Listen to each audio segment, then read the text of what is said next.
Ready, start.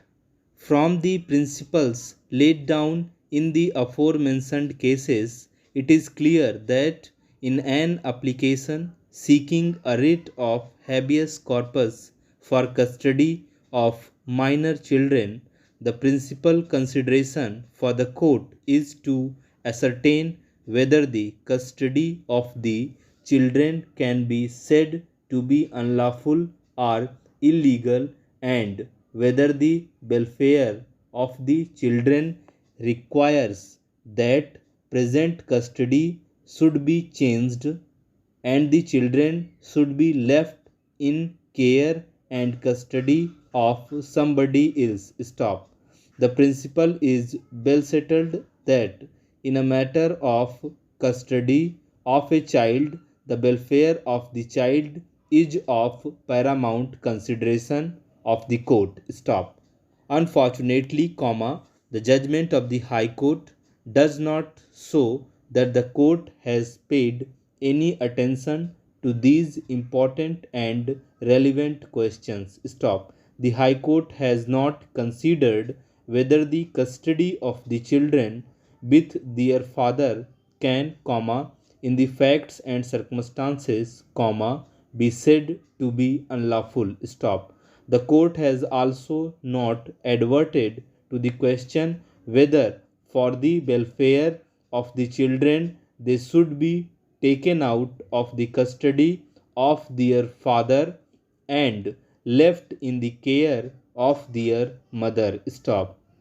However, it is not necessary for us to consider this question further in view of the fair concession made by Sri M. N. Rao that the appellant has no objection if the children remain in the custody of the mother with the right of the father to visit them as noted in the judgment of the High Court, till the family court disposes of the petition filed by the appellant for custody of his children. Stop para.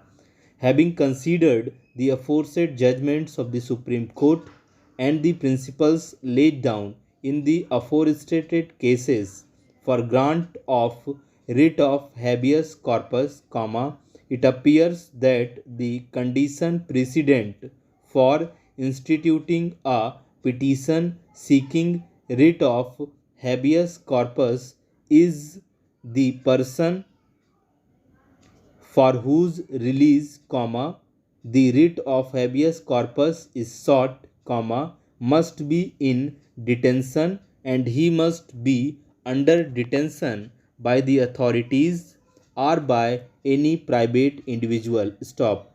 It is his detention which gives the cause of action for maintaining the writ of habeas corpus. Stop.